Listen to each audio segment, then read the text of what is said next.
राधे राधे। जय श्री कृष्णा। स्वागत है आप सभी का राधे कृष्ण भक्ति में। आज की इस वीडियो में हम अहोई अष्टमी व्रत की कथा सुनेंगे। कथा सुनने के लिए आप एक लोटा जल ले लें और हाथ में कुछ अनाज के दाने ले लें। अब हम कथा शुरू करते हैं। प्राचीन काल में एक साहूकार था जिसके 7 बेटे और 7 बहुएं थी।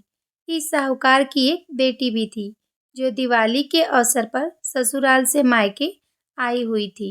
दिवाली पर घर को लीपने के लिए सातों बहुएं मिट्टी लेने जंगल में गई तो ननद भी उनके साथ जंगल की ओर चल पड़ी। साहूकार की बेटी जहाँ से मिट्टी ले रही थी उसी स्थान पर स्याऊ अपने 7 बेटों के साथ रहती थी। मिट्टी खोदते समय गलती से साहूकार की बेटी से स्याऊ का एक बच्चा मर गया। स्याऊ इस पर क्रोधित होकर बोली, मैं तुम्हारी कोख बांध दूंगी। स्याऊ की यह बात सुनकर साहूकार की बेटी अपनी 7 भाभियों से एक एक करके विनती करती रही कि वो उसके बदले अपनी कोख बंधवा ले। सबसे छोटी भाभी ननद के बदले अपनी कोख बंधवाने के लिए तैयार हो जाती है। इसके बाद छोटी भाभी के जो भी बच्चे होते हैं वे 7 दिन के अंदर ही मर जाते हैं। इस प्रकार मृत्यु होने के बाद उसने पंडित जी को बुलवाया और इसका कारण पूछा। पंडित जी ने सुरही गाय की सेवा करने की सलाह दी। छोटी बहू सुरही गाय की सेवा करने लगती है। सुरही गाय सेवा से प्रसन्न होती है और उसे स्याऊ के पास ले जाती है।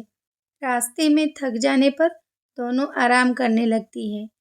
अचानक साहूकार की छोटी बहू की नज़र एक ओर जाती है। वह देखती है कि एक सांप गरुड़ पंखनी के बच्चे को डसने जा रहा है और वह सांप को मार देती है। इतने में गरुड़ पंखनी वहां आती है और खून बिखरा हुआ देखकर उसे लगता है कि छोटी बहू ने उसके बच्चे को मार दिया है। इस प्रकार वह छोटी बहू को चोंच मारना शुरू कर देती है। वह छोटी बहू इस पर कहती है कि उसने तो उसके बच्चे की जान बचाई है। गरुड़ पंखनी इस पर खुश होती है और सुरही सहित उसे स्याऊ के पास पहुंचा देती है। स्याऊ छोटी बहू की सेवा से प्रसन्न होकर उसे 7 पुत्र और 7 बहुएं होने का आशीर्वाद देती है। स्याऊ के आशीर्वाद से छोटी बहू का घर पुत्र और पुत्र की बहुओं से हरा भरा हो जाता है।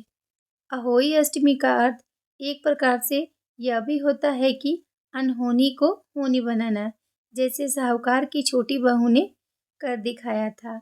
जय हो अहोई माता की।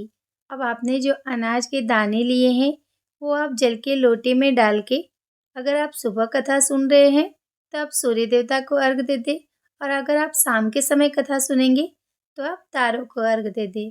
राधे राधे। जय श्री कृष्ण।